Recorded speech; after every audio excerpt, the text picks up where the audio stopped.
In a vast wasteland of entertainment where radio has become obsolete, stands an embittered man teetering at the edge of sanity. With help from radio friends, he's about to embark on a global mission that would change the course of history as we know it. Broadcasting live from the secret studios on the banks of the Brandywine River in Delaware is Mitchell K.C. Hill. And up to the Great White North in Vancouver is Alexander Knight.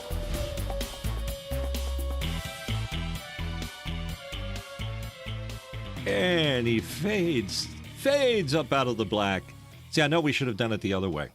So it's not going to allow me to come on screen. There he is. How you doing? We're still experimenting with doing keys, and Alicia Keys did not work that time for us. But anyhow, we don't call attention to those things. We'll have it all squared away for you. Hey, welcome to The Last Angry DJ. My name is Mitchell K.C. Hill. I'm the old guy that was on the golden age of broadcasting back in the 70s and 80s, and I did it in the 90s for a little while, and maybe a podcast now here and there, and this is the here or there. And I forgot to do something last week, for which I apologize in advance. I forgot to acknowledge that even though it was show number 52, it was a one-year anniversary of The Last Angry DJ. So we have survived 1 year doing our podcast, which is, to us, is a major, undertaking. We've survived. Thank you very much for getting some applause from some of the folks. So we're here for show number 53, and we have an illustrious guest who we will introduce in just a moment. But before we do that, I'm going to toss it over to my famed producer and co-host, Mr. Alexander Knight. Hello, Alexander. Oh, it's good to be here. Thanks, Mitch. Yeah, we managed to survive. I think this is a pretty good working relationship. We haven't killed each other yet, so I'm pretty proud of that. And it's good to see everyone. Wait a minute. Time out. We haven't killed each other? Is that a paraphrase? What's going on there? Oh, no. I jest. All right. But it's good to be back for episode. This is The Last Angry TJ. This is episode 53.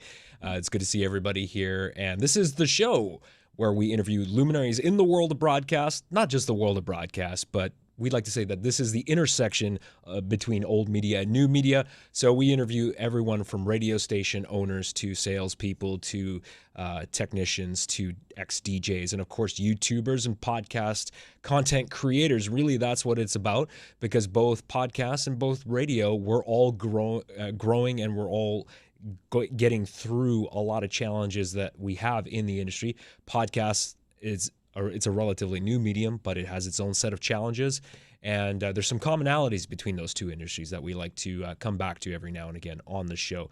And it's good to be here. And looks like Mark Giuliani is with us, as always. Good to see you, Mark. Good to see you guys. I hope everyone is going to put their questions in today. We've got a great guest. And now let's go back to Mitch to get this show started.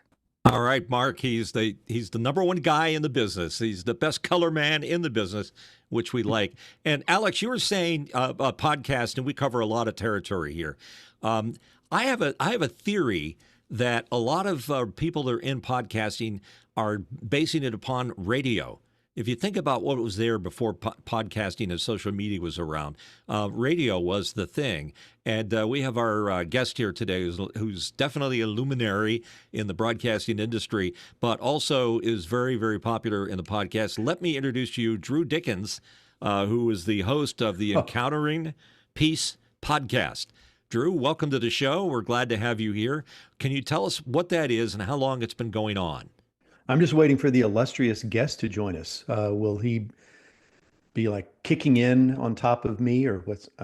It's you, pal. It's you. It's only you. Okay.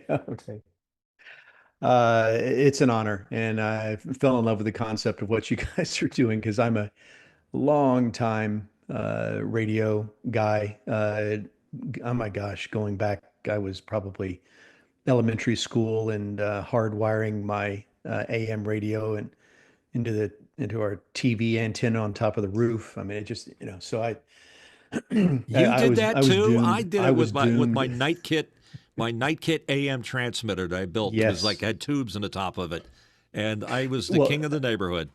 I tell you, the first thing that I did was who made these things? Realistic had the radio, the weather cube. Do you remember this thing? It was Oh yeah, I do. just a 4 by 4 inch cube, and all it did was play just NOAA weather radio all day. And my mom would put it up on the mantle to get better reception. So I'm thinking if I could take the back of it off and run the wires up to our TV antenna, then we would just be able to. So I took from there to wiring my AM, and I would keep a journal to see how far out I was picking up stations on listening for baseball late at night. So, oh my gosh, so that was elementary school for sure. We've talked about that. It's very interesting because before there was social media, there was your local radio station. Not a lot of them, but you could pick up 4 or 5 AM stations. But at night, that was the social medium aspect because here on the East Coast where I am, we could pick up WOAI or CKLW or WKBW, Chum, and all stations up in Canada, stations in Mexico. That's how we sort of got the outside thing, and the idea that you were checking these or DXing these radio stations far afield after the sun went down. That was cool. Oh yeah, It's glad that you were doing that. I would listen to because again I'm in Dallas, but I would listen to JR and listen for Tigers baseball and just see how far out using that bounce at night to pick that up. But yeah, been a fan of radio. I was working at the campus radio station at Baylor University and figured out that there's a major you could actually major in this. So that launched my career. You asked about encountering peace. 10 years ago, I was part of a startup. I was in a Christian ministry, ran a ministry for about 20 years, and ostensibly to retire from there, joined a startup in Silicon Valley of people that were interested in leveraging Christian meditation and prayer into an app, and was a part of that startup. But then left there after about 4 years to try to retire again and started Encountering Peace, which is a daily meditation based on a verse of the day. And we've got 300,000, I think, daily subscribers. So we're clipping along. Now, when you say you meditate, are you guys taking passages out of the Bible, or are you just talking about life in general and how it throws curveballs at you and how you deal with that? Is that what that's about too? Yeah, the 800-pound gorilla in this space is YouVersion, the Bible app, and they've got, I don't know, 500 trillion downloads. And I've partnered with them from the beginning. They've been around for 15 years or so, and they have a verse of the day. And so I do a guided meditation around their verse of the day. It's about a 20-minute episode, if you will. Oh, that's great. So you've been doing this for 10 years. That's a long time. We aspire to make it to our second year, which we got to go to 100 plus episodes. So we're working for that. What kind of advice do you give to podcasters on how to stick with it? Because it's hard in the beginning. You don't seem to connect with a lot of people right now. As of this moment, we have 162 subscribers. That's not a ton, but let's face it, even Joe Rogan had to start somewhere, and he probably had 162 for at least a few milliseconds. How do you stick with it? What advice do you give to people that are podcasting like us? I guess everything I'd share with you, already from radio, and that's the intimacy of radios one at a time. When you're on the air, that from the listener's perspective, there's an assumption of intimacy between you and the guy behind the mic, and I think that's one of the advantages of I think podcasting is filling that void right now. I think one of the first things that you're already doing is to be consistent with it. I love that you put a stake in the ground on a time of day and a day of the week. I'm serious, because that the algorithm loves consistency. And so as long as it knows you're there, it's going to do all it can to get your content in front of who it thinks wants to hear more of this. Yeah, we kind of Excuse decided. me, I need a cough mic. Yeah, you go ahead and cough away there.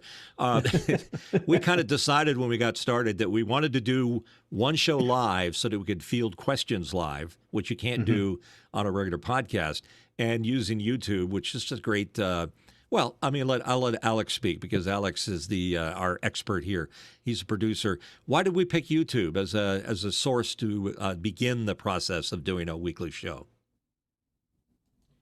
Yeah, well, it's the biggest platform. So, I mean, everybody's trying to do video now. Obviously, there are other platforms. Vimeo it has their own kind of niche where they really speak to independent filmmakers, so people that are putting up documentaries, that kind of stuff. There's some other corporate stuff on Vimeo. Facebook does video. X does video. In fact, you can even live stream to X, and actually their video quality is quite good. But let's face it, the big elephant in the room is YouTube. That's really where it matters. That's where almost all the eyeballs are. And so a lot of these other platforms, they don't really get the same kind of engagement that YouTube has. You can just ask anyone, not me, but I mean, ask anyone that does live streaming, that puts content up. A lot of people will tell you that just the eyeballs aren't there on Facebook. And there are a lot of other technical reasons too for that. I mean, the other platforms, they're just not up to the same level of quality that YouTube is. So they've been doing it the longest. It's reliable. It doesn't cost you any money to do it. And that's where the eyeballs are. So that's where people are going to go. So we just want to be where the audience is. That's really, I mean, if there was another viable platform that we would need to focus on, I would absolutely put this podcast on that platform. But the reality is just that this is the one that really matters the most. And we also, what's good about it is we also get plenty of feedback and metadata because YouTube has everything, fenced in as far as who's listening, where they're listening, how long they listen. We could literally look at a graph and determine what we were talking about at the time that everybody dumped out or everybody jumped in or whatever the case may be. So it's our starting point, but it's not our finishing point, because our finishing point is when you process our audio only into actual podcasts. So how does that work, Alex, just so we get that out of the way? Yeah, so we record ISO audio feeds on this show. So what we do is we basically package that up and make an audio only version, because we've talked about this on the show before, but I just want to quickly say, traditionally, when you say something is a podcast, that's not a YouTube show. A YouTube show technically isn't a podcast, okay? Because the underlying technology that powers podcasts is the RSS feed. Okay, that's just really just a plain XML file with a link to a MP3 file, right? And so you have a podcast client that basically looks at that RSS feed, pulls the MP3 file so you can play it at your own. So it's on demand. You can play the podcast at any point in time. It's not like radio. And that's really the beauty about podcasts. So when I say that a podcast, that's what we're talking about, an audio only thing. Now, Apple happens to have the largest podcast directory, and everybody else pulls from that. So they are not the only people that have a podcast client. There's lots of people that make podcast clients, but they're really pulling from Apple. So, Drew, back to you for a second. How do you do it? Do you do it on YouTube? Do you do it audio only as a podcast? Is it live? How does it work for you? Well, I've got, I started audio only. I'm doing video right now, but I'm really just putting B-roll behind audio. So I've got a couple of vertical channels. It started, so Libsyn is our podcast host, but yeah, every other channel pulls from there. So then I take that RSS feed and pull that into our mobile app. So that's another channel of distribution for us. Then I send out a daily email with a link to that RSS or to that MP3 file that's promoted that way. YouTube, again, I've got the which is just B-roll on top of, because theoretically, if you're midnight, I do a lot of just black screen video. Because I get a lot of complaints about people that the video wakes them up. So, but in the content that I do, it's either dark screen or just really slow animation of dark B-roll. Yeah, my mother used to tell me I had a face for radio. when I That's what first I was started trying out. not to say. Nah, so I was going to point that out for you, but I was a little nervous about bringing it up but yeah, and I've definitely got a face for radio. no, I've been there before. So how does your radio background help you do a podcast? Because Well, and I have some suspicions. the second thing that I was going to comment and compliment you on from your experience is however many radio stations I've been with or represented over the years, so many of them have a life-size doll cutout in the studio of their avatar of their listener, right? Some for different reasons, but you know, they name them. They've got an entire profile. You can do a lot of that with Google Analytics, as you know. But I've got a very detailed avatar of my user. It's Cheryl. I know how old she is. I know what translation of the Bible she uses. I go just a deep dive into her preferences on our content. And like you, I can watch and know when she's jumping in, when she's leaving, how long does she stay? Because some of the content's long. Some of it's 6 hour content. Others is Wow. 20-minute. So I know, I know which day of the week she tends to. So I do a lot of deep research into kind of who she is and how I can super serve what she's looking for from us. That's probably, it's an interesting question. It's probably the biggest thing that I bring from radio because most of my experience has been on the sales side. And so focusing on, targeted demographics is probably what I bring to it. And there's a lot of marketing that I cross brand work that I do. So Well, you work with Katz Media. Katz was a big representative organization for placing media around the country. Those days are gone. So how do yeah. you see radio making the transition to what it was and what it is today? Because it's more of a digital media today than it was back when we were on the air. I think the big tension from the sales side was the buzz phrase when I got out of terrestrial broadcast anyway, which was, oh my gosh, 20 years ago, was alternative sources of revenue because we just weren't covering the multiples that investors were looking for. And there were so many other channels, broadcast channels competing with traditional media. And so it was all about alternative means of revenue. So that was everything from, oh my gosh, from just running, websites were just kind of coming on. So running banner ads on websites, the list is still incredibly important. So leveraging the email list, which was growing at the time. So it was really all about exploring alternative means of revenue, which is no different than frankly where podcasts are now. And so it's either going to be sponsorships, dropping in pre-post and mid-roll for podcasts, banners, sponsored content. I know you're not really doing any of that yet, but so it's interesting to see the parallels between podcasts looking for alternative revenue streams to where broadcast was and is now still looking for what can we do to make a buck off of this? Sure. Mark Giuliani is here with us, and Mark owns a couple of smaller radio stations that are making that transition between terrestrial broadcasting, analog, into the digital world. Mark, why don't you comment on what you're doing to bring the best of both worlds together?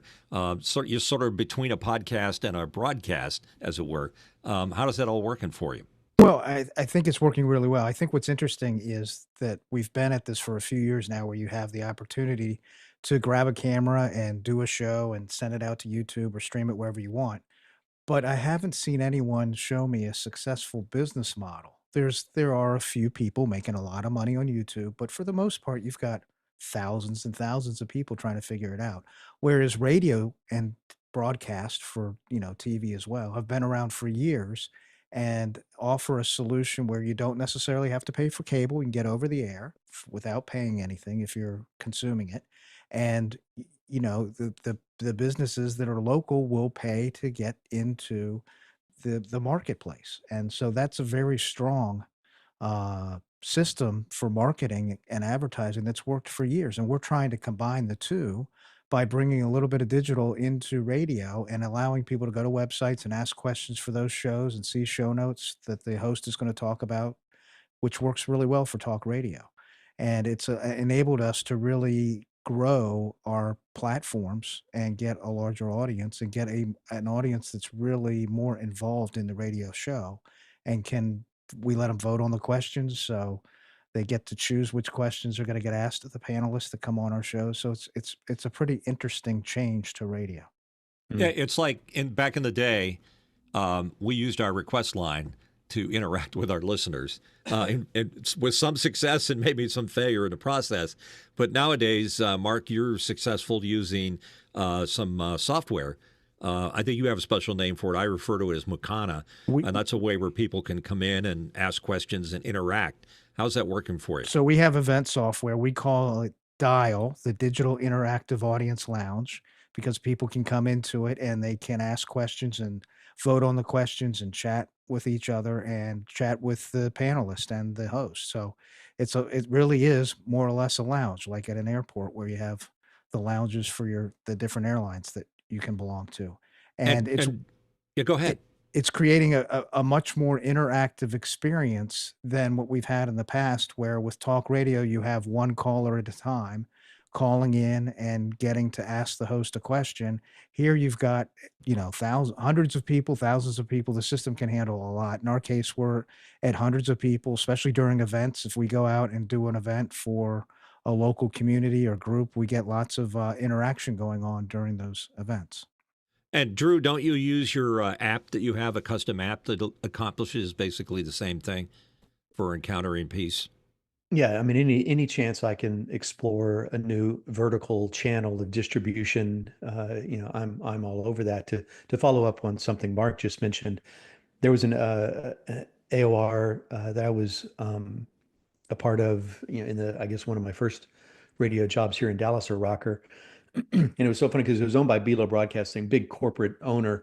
But when we would go out and do focus groups for KZEW, it was hilarious. The impression that they had of the radio station was that all the jocks lived together in one house, downtown. It was an old antique, fallen apart house, like an animal house kind of setup, with a live mic in the den and just records scattered all over the floor. And so, listeners have always craved to be a part of the lounge, to be a part of the conversation. And, we would do live events, and the people that would come out, expecting this, but seeing that, but just wanting to feel like they were a part of the conversation. I think it plays really, really well into what's going on in podcasting. But with respect to the app that we do, I get, oh my gosh, email. It's all my wife does in the morning is plow through emails of people really from all over the world, of responding. Drew said this. It really touched me when I heard this, and so there's a feeling of intimacy. There's a feeling of connection, and that it's really important for us to respond back on texting on YouTube, or any of the other formats that we're on, or responding to an email. I mean, they want to feel like they're a part of the conversation. Yeah, and the other thing is that it's a companion medium, whether it was radio or podcast. It's something you do, well, like this show incorporates video. You have to look at it, and you can't be driving a car while you're looking at this. But as a podcast, it is something you can drive your car or wash your car or prepare a meal or hang out with people all at the same time. And it's companionable that way. And I think that's the best of radio, is that radio was very good at doing that, and podcasts basically do the same thing. The difference is that at least you're helping people. And I don't know if I'm helping people with our show or trying to entertain.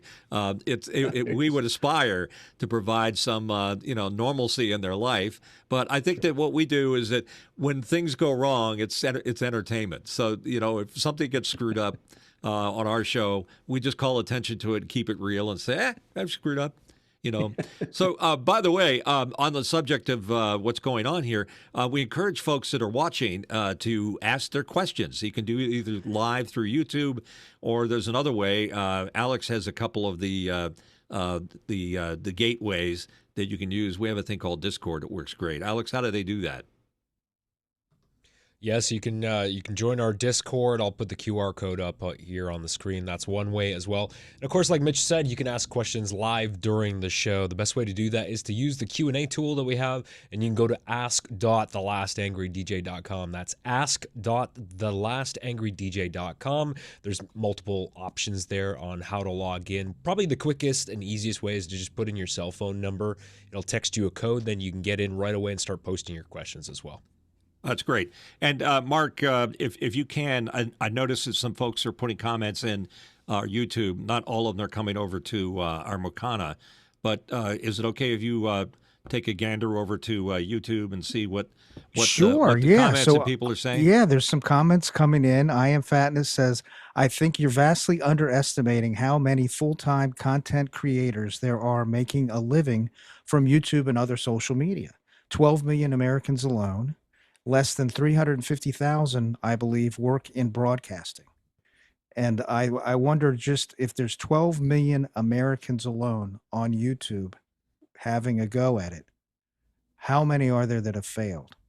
Mm-hmm. And how do you find the only thing I'm saying is there's so many things to watch on YouTube.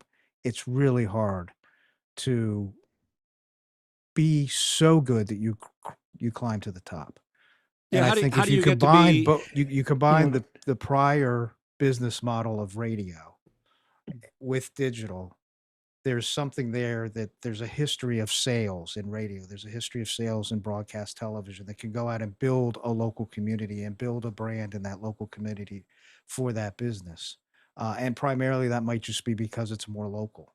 But to then try and, as a person trying to go start your own broadcast or podcast is not the right word, but stream in YouTube, it's a lot of work. And I don't think a lot of people starting out realize how much work it is to be able to do it successfully and to be able to spend the amount of time you need to spend on it, to promote it through all the social media avenues, to then back that up with all the prep it takes to knowledgeably know the next interview you're going to have and the content about that interview, and then be able to ask the questions that nobody else is going to ask it and really pull that person into a substantive conversation. It's a ton of work.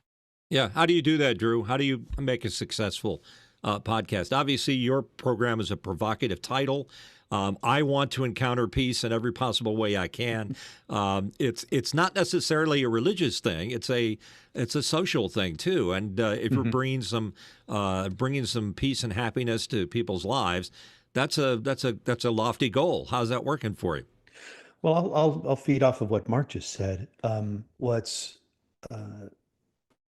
What can be frustrating for someone who wants to start a channel is, they look at Mr. Beast, they look at Dude Perfect, and they see, hey, a couple of guys out on the driveway shooting hoops, and they've got 5 billion views of this video, and so it's easy to think, oh man, I could do that. And I have so much respect for influencers.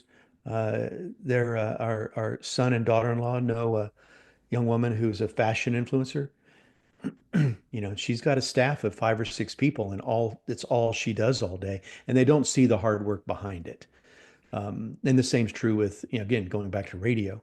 Mr. Beast, there's a consultant that I used for a while, and he works with Mr. Beast, and supposedly he spends as much time creating the thumbnail, the YouTube thumbnail, as he does producing the content. So content for him, and I think it's an important lesson for all of us, but content we tend to focus on, what the video end product is, but content is everything from the thumbnail to the title of the video, to the description of the video.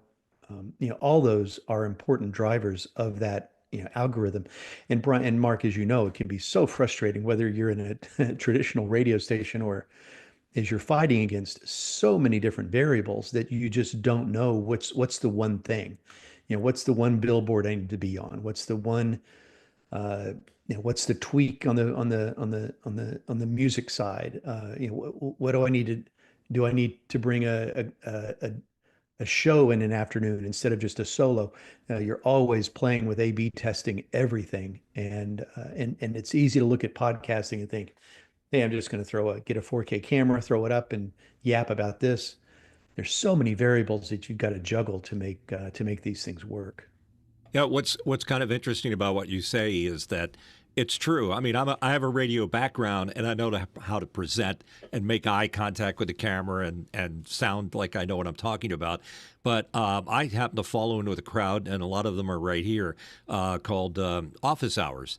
And in office hours, we learned how to shoot, how to have a good image, how to have good sound, how to have a decent background, lighting, all that kind of stuff. And we don't realize that having an iPhone and holding it up and taking your picture or earbuds, sorry, Drew, as your main microphone. Luckily, you're using your Yeti. The sound quality makes a huge difference on people's ability to engage and tolerate that. And that's what I'm saying. It's a cost of entry. It's sort of like joining a country club. It can be very expensive. But think about what it was like in radio days. We all aspired, if we were in radio, to have our own radio show or radio station. And so we built our little home gadgets that probably were illegal, but we did them anyhow. And we broadcast around our neighborhood. And with me, I did the same thing at my high school, eventually ended up building a licensed Class D educational FM station, which was a great experience. So drawing from that experience and doing that and going into the podcasting business, you're absolutely right. It's be prepared to deal with what you're going to deal with. Otherwise, it's just a family fun hobby thing. And that's fine if that's the level you want to do it at. But it's not necessarily. You have to have a reason to exist and something that people can grasp. How do you do that? How do you figure that out? Well, for me, I'm a data hog, and I love consuming research. YouTube makes that easy because they're owned by Google, and they set the standard for analytics. So there's no shortage. Libsyn is my podcast host. No shortage of data I can pull from them, and I'm constantly doing surveys. So I'm always getting feedback on this kind of content. They're very quick to tell me on the channel, off the channel. They're very quick to respond. And so to me, I just love analytics. Every decision I make, I like to make as a data-driven decision. Some of it's just gut. That just feels it's just fun content. They may want me to do this, but it's just not fun. And you're going to hear that in my voice. Right. And so I know the lane that I'm in. I'm going to stay there. I just finished, in all my spare time, just finished my doctorate in theological anthropology. You can watch everybody start bailing on your podcast right now. But if you'll allow me to do maybe a 45-minute introduction of what that, no. But anyway, but my dissertation, this was 5 years ago. My dissertation was the effects of generative AI on spiritual direction.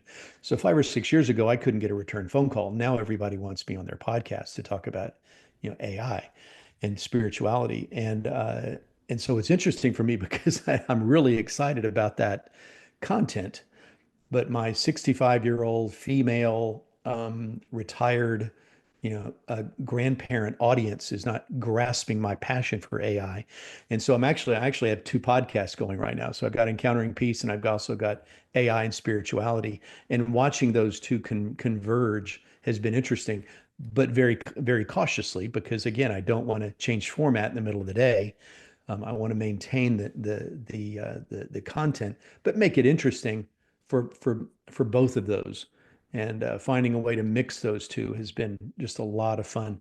So as it turns out, my when female 65 plus demographic has been incredibly interested in AI because nobody's talking to them about it. They're talking to kids about it. And so, long answer to a short question, data, just constantly researching. I'm amazed that you were a spiritual visionary, particularly indicating that you were following AI 5 years ago when it wasn't the thing. It was not the subject. Yeah. It just started sneaking in to our consciousness here in 2024, and it sort of made it the year of AI. Now it's crazy. Everything has to have the word AI associated with it in order to be legitimate. I hate it. I hate everything about it. I don't want to see it. How do you see AI affecting people's ability to celebrate religion or spirituality with the help of a computer? I mean, don't you think there's some kind of disconnect there a little bit? I mean, give me the thumbnail, not the 45-minute version. Okay, not to take us too far off of the theme of radio, but the church has always had a really fascinating, you know what, and just call it spirituality. Spiritual people have always had an interesting relationship with technology. There's been tension, way back first millennium BCE. We've always had an interesting relationship with technology.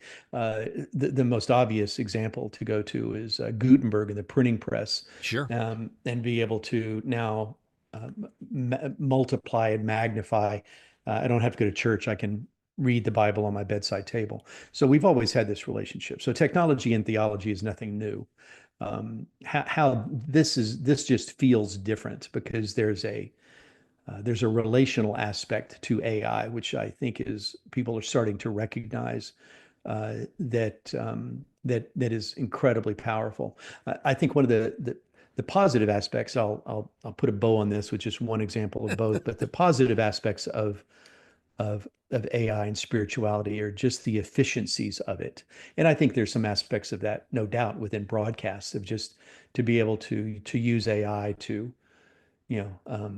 mine audience data, listening data, to make programming decisions, things like that. So there are efficiencies that occur in AI that are just profound.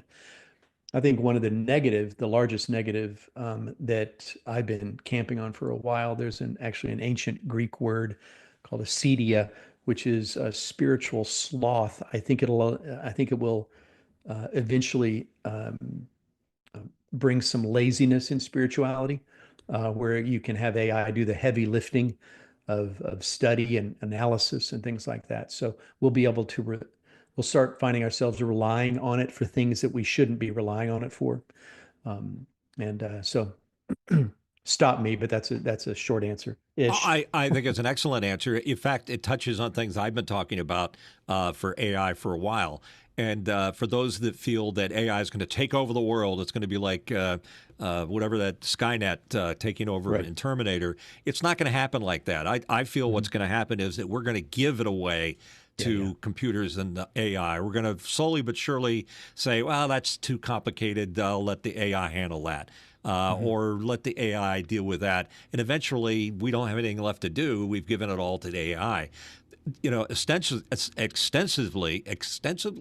Ostensively, I guess the word I'm trying to spit out here. Maybe I could ask, hey, Google, how should I say it's? But anyhow, the idea here is that we just should be on the lookout not to get too lazy.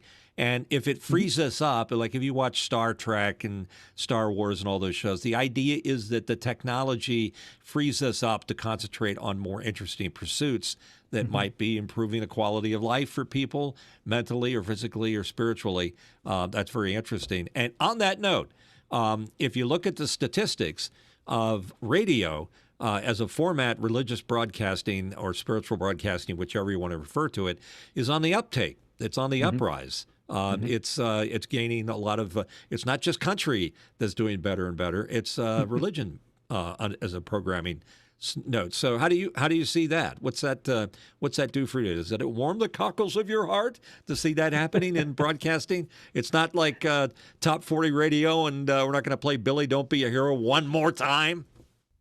I haven't seen that stat, but I was the National Religious Broadcasters Convention was in Dallas last week, and I was out there quite a bit, and I was joking with my wife. Back when I started going to the NRB, I was on the board for like 15 or so years, and but the NRB convention every year was hilarious because in the back of the convention floor, in the back of the hall, That's where all the satellite trucks used to set up. And, this company's selling towers and this company's selling, whatever. So everybody had the gear in the back. Now that is gone at the NRB, and now it's all podcast cameras. It's all wireless mics and podcast equipment, lights and whatnot. So that's all that anybody was doing there. It was just walking the floor, streaming live from an iPhone. So even there, you're seeing. Okay, yeah, a friend of mine is a program director at Caleb Radio Networks, and their audience is growing and multiplying like crazy. But it's still coming down to, what can we do with podcasts to leverage this even further? Well, that's good. And Mark, if I could come to you again, we're getting some traction here on YouTube. Yeah. A lot of comments being made. Could you refer some of them to us? Sure. Steven Stryker is saying, Drew, don't be so hard on yourself. Some of the audience are spinster ants. And he goes on and says, Drew has always been ahead of his time. Okay. Reformation largely came due to the printing press. And Vintage Nouveau, for AI and spirituality, check out Cheryl Page's interview on the Next Level Soul podcast. Cheryl Page's book, Mystic Richness, is a pioneering union of spirituality and AI. And then Ernesto says, you're helping me be productive with my to-do list for Sundays. Oh, there you go. Drew, what do you think? It's funny because I've got a 40-day devotion book, Whispers of the Spirit, 40-day Guide to Intimate Prayer. And so my publisher had me going to the NRB to do interviews for it. Every interview I had, they were like, hey, you've got a 40-day devotion. That sounds pretty exciting. But hey, tell me about AI. So it's all anybody wanted to talk to. They went, oh my gosh, you've got a doctorate in AI. So, okay, forget the book for a moment. So it's all anybody was talking about. It's, it was frustrating for a long time, but now everybody is starting to jump on board with, I think, showing some, you mentioned Skynet. It's easy to dismiss as a Schwarzenegger dystopian.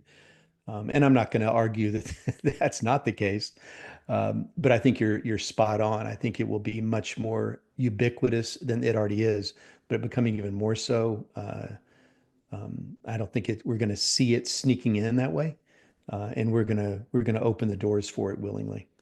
Yeah, and Drew, I want to ask you a greater philosophical question. This is related to what we're talking about here, because we're talking about how AI tools are allowing us to be more efficient in our jobs. Like, for example, I use ChatGPT, for example. Most people know what that is. I use it every single day. I find it incredibly useful, and I'm starting to incorporate some of this type of technology in a lot of the things that I do, which is making me more efficient. It's not putting me out of a job, but it's definitely making me more efficient. And so in the, I think, inevitable future where obviously there will be some job loss. We're seeing it already now, right? Much like how with the invention of the assembly line, we saw people lose some of their jobs with automation, right? And I think we're going to see that. We're going to see a second coming of that now with this type of technology. So I guess the question to you is, isn't it our responsibility as a society to figure out a way to create a path for people to be productive, to have some way of sustaining their lives? And I'm saying maybe we have a general basic income, or some way of retraining people to figure out what they're going to do when that day comes, when a lot of these type of jobs where you're doing rote, repetitive work, which is going to be replaced by a computer, what are we going to do? Boy, there's a lot in that question. A lot of the work that I did in my dissertation was philosophically just what's it mean to be human? And I think that's where we're going to see the effects of this. That it's a bit of a cliche, but the line is AI is not going to take your job. Someone that knows how to use AI is going to take your job. So I think the first step is acknowledging it as a tool and learning how to incorporate it into various aspects of your job.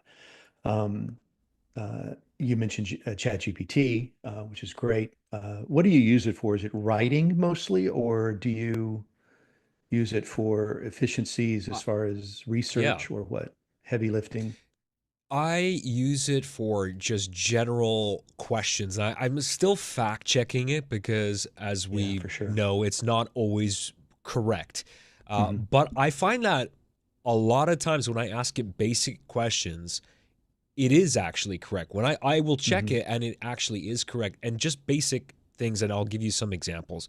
So, for example, I'll sometimes ask it technical questions and it gives me the right answer. Sometimes I will ask it questions where a search engine just fails in this way, where you ask it a question like, what was that movie where I can't remember the actor, but this thing happened, and then this person came in, and it knows, and it'll find the movie. Or I'll just the other day, I couldn't remember the title of the song or the artist of the song, and I actually sang the melody Yeah, and it actually found the right song. So right. stuff like it's impressing me and blowing me away every single day.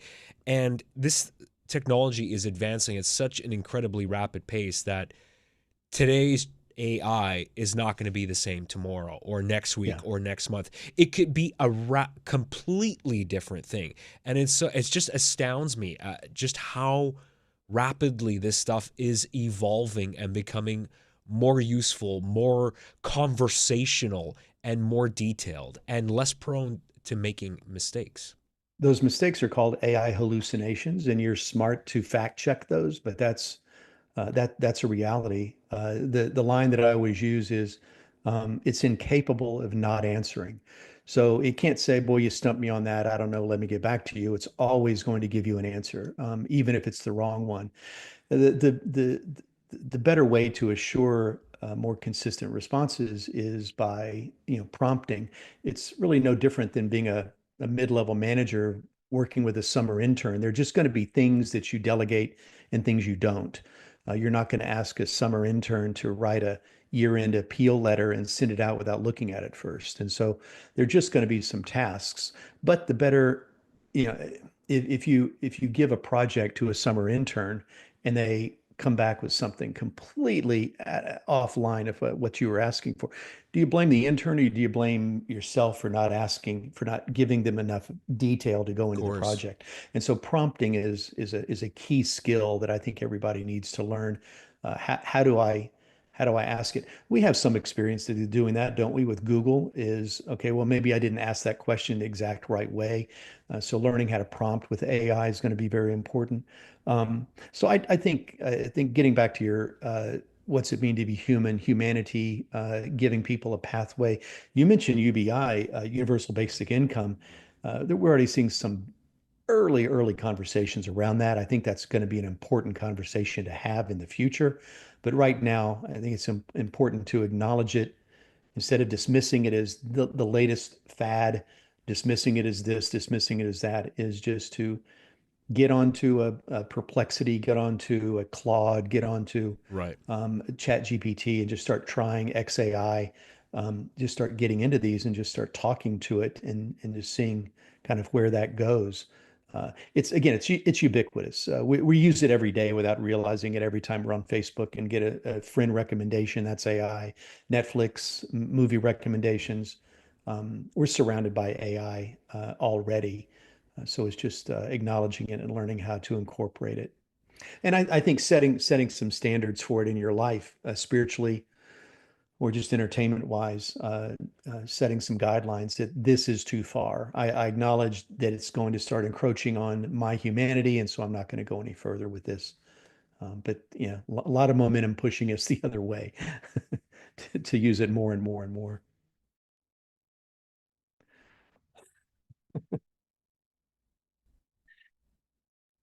You're just teasing me with these questions, right? So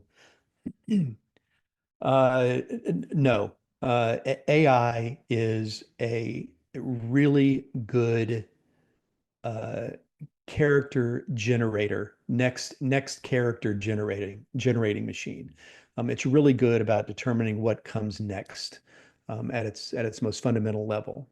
So that's what algorithms are doing, trying to anticipate what comes next in a sentence, in words. That's how these language models are built and trained. So no, it in and of itself can't be a spiritual entity. I think the more interesting question is, will we begin to perceive it as sentient? Whether it is, I think, isn't as relevant or interesting to me as will we perceive it as being. I've trained a language model called Digital Shepherd that there's a survey attached to it that I was doing for my quantitative research. And 80% of the people acknowledged that at the end of their conversation, they felt like it guided them into a deeper spiritual place. So I think that's more interesting because Right. will we start to interact with it as though it is? And you know what I always find fascinating. I always go back to this as a lover of science fiction because, and I will cite Star Trek for example, because I was just thinking about this last night. I watched a lot of Star Trek. I was just rewatching Star Trek Generations, where Data gets his emotion chip, and Right. I thought about the idea of an artificial machine, an artificial human being, and I thought about if there was an artificial being that, as far as we can tell, seems incredibly human, and if they get to the point where we can't tell the difference, that's a really interesting. That's going to be a very big turning point, I think, for society. And I thought about, well, humans have to build the artificial human being, and so that artificial being has programming. So, for example, if that artificial being is able to understand and appreciate humor, that's really programming. And so you can make the argument that, well, they're not really human. So, for example, going back to AI is not really human. It's just programming. It's machine learning. It's looking. It's being trained on things. But in a way, aren't human beings like that Right. too? Because we are Right. programmed, right? Through natural evolution, we've been programmed. And of course, there's actual science about this, how things are passed from generation to generation. We have things that we have learned. There's learned behavior, right? We are looking to our parents for guidance. So that greatly informs us as we evolve as human beings. How is a machine any different? It's interesting because you're kind of quoting B.F. Skinner, who a long time ago posited a lot of the concepts you're talking about, is that our environment tends to create us. But the thing about AI is that it's programmed to act like a human or simulate a human. It's not creative unto itself. In that Okay. sense, I don't think it has a soul to it. But Drew, Hold on. feel free to Hold on. comment on my point. Hold on. Two things you mentioned. I want to go back and put a stake in. So Alan Turing, if you've seen the movie Imitation Game, if you haven't, I highly recommend it. So Alan Turing in the 1950s and World War II is, I guess, considered the grandfather. There are a couple of them, the grandfather of AI, of at least modern computer systems. And he came up with what we now refer to, he called the imitation game, we now refer to as the Turing test.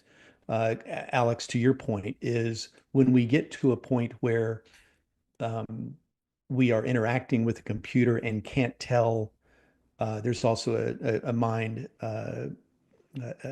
thought exercise called the Chinese room, which is similar.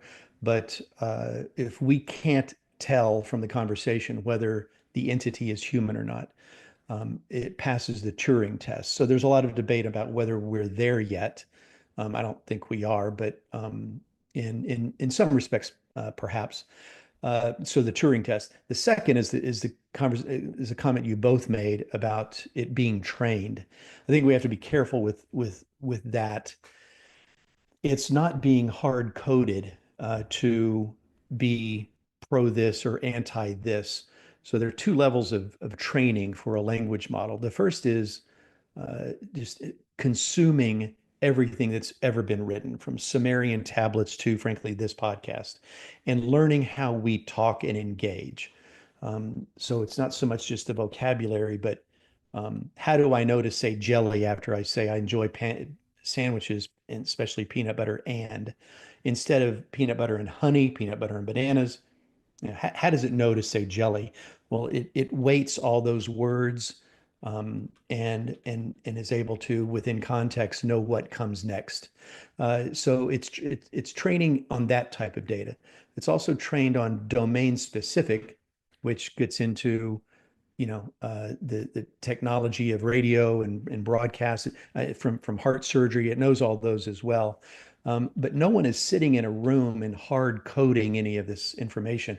Jeffrey Hinton, who's also one of the fathers, anyway, if Turing's a granddad, is the father of AI. He created the concept of a neural network, which, Alex, to your point, is how the human brain works. So he would have stopped you a while ago and said, we don't know how these things work. They're not being taught to be this or that. And that's the most frightening thing of all, is we really don't know how they work. We don't know how the output is Right. what that deliverable is. And so it's not like you can fine tune one to be pro this or pro that, but on a language model level, we're not training them. They're training themselves, which is perhaps the most, Yeah, that's the look. And I think this is what makes this technology simultaneously fascinating and frightening. Right. And I don't think some of the stuff that we see in science fiction is that far off. I can absolutely see a future where one AI is correcting another AI, and also AI writing code and creating its own AI, creating its own fleet of AIs, building stuff. I think that's absolutely in our future. Yeah, I've already seen the first happen. I've had it write a paper and then grade that paper, and that's hilarious to watch. It's fun watching two models have a conversation with each other around and asking them both to take on an opposing view on some systematic theology and have them argue and make a case for it, the other. It can write code. Some of Great code. Yeah, exactly. But for it to correct its errors and improve on that code, we're not quite there yet. But that's a Sorry that's to a spend so next week much thing. time talking about AI, but it's such a fascinating thing that Yeah, encroaches on all aspects of us spiritually and otherwise. sure I does. just saw a video on YouTube. It was two AIs talking to each other. One was trying to make reservations at a hotel somewhere, and the other one was talking to the AI. And they quickly found out in the conversation Oh, that they were gibber. talking, both of them were AIs talking to each other. And they said, "You want to go to XYZ mode?" And all of a sudden it was just like, and the communication start. It's called gibber. It's called gibberlink, and Yeah. it's in a completely. It's a language no human can comprehend, but they talk a lot faster that way. So what happens when the AIs start programming themselves and they just say, well, humans are relevant. We're just going to gibberlink our way through this entire 1 hour show that we just did. We could have done that in 30 seconds and, solved the problems of humanity. That kind of scares me a little bit, but all kinds of change scare me at being over 65. Yeah. Well, Yeah. we have a I'm question waiting here. for you to bring me some peace and understanding out of all of this. I mean, it's scaring the bejesus out of me. I think a lot of it starts with acknowledging that we need some guardrails in place, and we can't even come to any agreement on that. But the frontier leaders in this space, um, will all tell you that they're frightened by what they're seeing it do, and when the leaders are concerned by it, I think we need to be listening to them, and to a one, they're all interested in some level of regulation around this, transparency around this. But everybody's in a rush right now, just a dead on run to the finish line to so many is called AGI, artificial general intelligence, and that's passing the Turing test. That's when we no longer are the smartest kids in the pool, when it exceeds human cognition. And there's some argument about when that may occur in next year. Some think it might be this year, but definitely within the next year or two.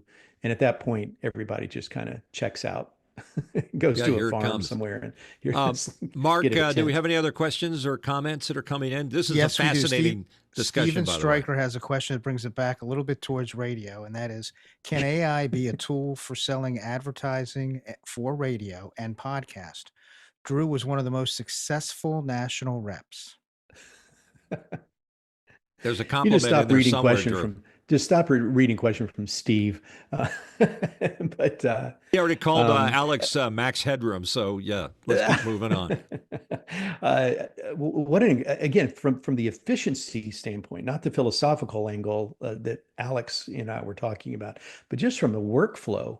And again, I'm not at a local station, but oh my gosh, when I think if I had AI then just for copywriting, deck presentations, putting decks together, doing an analysis of a client, feeding in all of their marketing needs and their existing campaigns, and well, what's something that may be missing in this media mix right now, and how can I? It just eats data and looks for patterns that we can't see. So I think the efficiency of this on the radio side has got to be really exciting right now. Finding Mark, holes you're a if we radio don't. owner and you're in sales. How are you utilizing AI to help you do your what salespeople used to do and copywriters in a room full of people? Well, a lot of the software that's out there, the tools that radio stations use nowadays for having their contact management and doing Mhm. traffic and such, have AI components to them. So we can now sit down and work with the client and ask them what their goals are for the next year. What do they want to achieve? What products do they have? And we can give certain tools that we have 4 or 5 words, and it'll come out with a ad campaign Mhm. for the year, and it'll also ask you, out of 40 or 50 voices, which voices do you want to use, and it'll go ahead and track all those for you. Mhm. Yeah, our guest last week, Chris Alberts, who used to do jingles for me and audio production, said he got out of the business because now you can go to a website, I forget what it was called, and just say, my name is, XYZ Plumbing, and here's what we do that's different than anybody else. And like 5 seconds later, he's got a full jingle campaign with, sings and overdubs and things like that. That kind of disruptive technology is coming on a little too fast for my taste. That's all. That's Mhm. all I'm saying about it. It's coming on faster than I can compensate for it. Well, we've found it's a good research tool. We haven't found it does a final product as Mhm. well as what somebody with experience can do. You mentioned CRM, Salesforce. So one of the hottest products, I guess, or buzzwords that we're going to be hearing more and more about in this year. This is going to be the year of agentic AI or agents.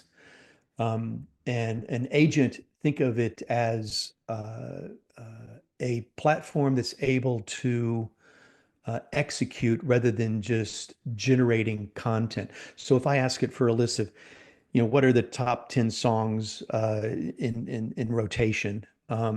It can easily create generative content like that. But for then to be able to say, okay, let's pick this song and add it into rotation and put build promos around this or that. It can't execute on any of that. An agent can. So agentic AI is going to be the big buzz in Salesforce, the largest CRM out there. But Salesforce just changed their name of their lead offering to Agentforce, and so Salesforce has gone all in on agents to be able to, again, as a salesperson, I used to have a Rolodex that I would put little, colored tabs on if I need to follow up within a next month or whatever. Just have stick 'em notes all over my cubicle or my office, and handwritten notes on follow up and whatnot.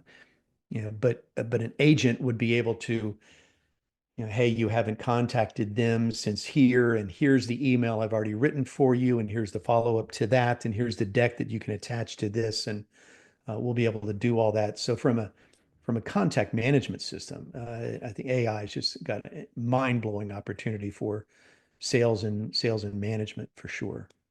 It's funny that we always manage to derail a conversation when we bring AI up as a subject. Welcome to my world. And Drew, you've done a great job of covering it philosophically, spiritually, and as a practicality for broadcasting, because AI runs radio, or at least computers have for quite a few decades. So, well, I don't want to derail it, but going back to Mark and derail it any further, but one of the largest voice cloning platforms is 11 Labs.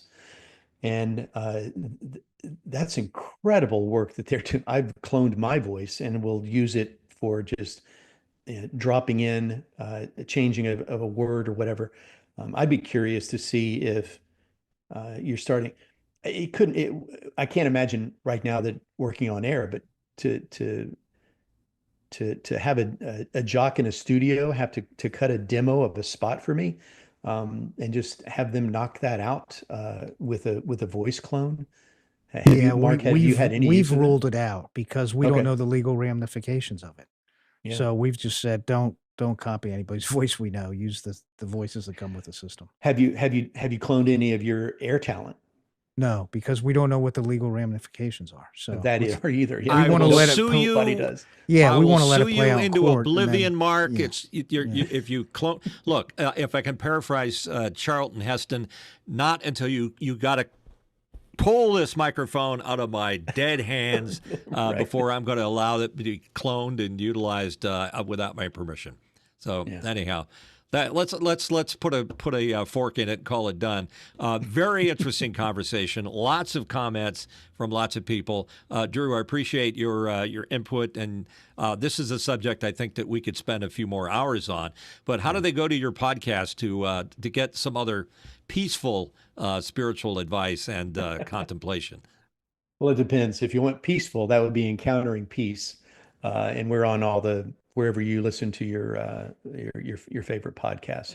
So if it's midnight and you can't fall asleep, my wife says that's my ministry, is helping people fall asleep at night. Yeah, hey, you could do worse. But so Encountering Peace for that ministry. As far as the AI side, if you want to have more of this conversation, it's AI and spirituality, and we're on all your favorite podcast providers for that as well. All right. Thank you so much. It's great talking to you about all of this. Thanks for asking. In the meantime, Alex, how do people reach out to us if they want to get some contemplation and some spirituality of broadcasting? Absolutely. Yeah. You can reach out to us. You can go to our Discord community. And if you don't know how to become a part of that, you can scan this QR code you'll see on the screen there.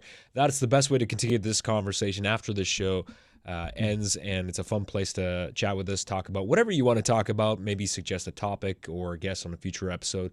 Let us know. You can also email us the old-fashioned way at hello@thelastangry.dj. That just tells you how much I use email now. And of course, we're on social media by the same name as well. If you like this show and you want to contribute, there are numerous ways you can do that. You can subscribe, share it with a friend. If you prefer the audio version, this podcast is available on all platforms, including Apple Podcasts, TuneIn, and Stitcher. Google, you can ask your Amazon Alexa device to play the podcast. It'll play pretty much everywhere. And of course, on YouTube, that's the best way to actually look at the show. And of course, you can also follow us on, I think I already said that, social media. That's probably the best way to do that. If you want to support the show financially, you can also do that by donating, by going to patreon.com/TheLastAngryDJ and become a coffee supporter at $2 a month. That would greatly help us out. Thank you, Alex, and thank you, Mark. And don't forget to smash that subscribe button. We'd like to see that 162 jump up to 163 right now. So if you haven't punched that button, please do that. Alex gets angry when I start plugging the subscribe button, or if we get to the point where I'm going to say, don't forget to get the new McDonald's Angel Reese special. That's we're kind of where we're headed. So eventually we'll be there. Enjoy the show now while you can. Drew, great guest. Great conversation, and people are already asking to have you back. So we appreciate your input, and we look forward to someday having you back on the show. Any parting words you'd like to give us, some advice or a blessing of some kind for this program? Well, I love you being out there as a safe place for me to have a lot of fun times, to thinking of memories that go way back. My mom had her dentist was next to KVIL radio, the old McClendon Sure. KLIF, and I used to Ron stand Chapman. on a bench and watch them. So you've given me a safe place to recall a lot of fun times in radio. So thank you for being here. I've loved listening to your podcast. As far as AI goes, and just don't be afraid. There's some incredible opportunities for it to take us into a place we've never been before, and so wade into the water and just start experimenting on different ways you can leverage that in your own life. I'll take a tiny sip. I promise to do that and see where Thank that you. leads me. Thank you, Drew. Good to have you here. Okay. Don't forget to join us next week when more fun and excitement goes on. And as Alex said, we are not objecting to the idea that you could suggest who you'd like to have come on as our next guest when we do it. Thanks again very much. Please be safe, and we'll see you next time. Swagger down the street with your red lips and funky beat. You better hold your head up to the sky. I'm gonna roll with you till the day I die.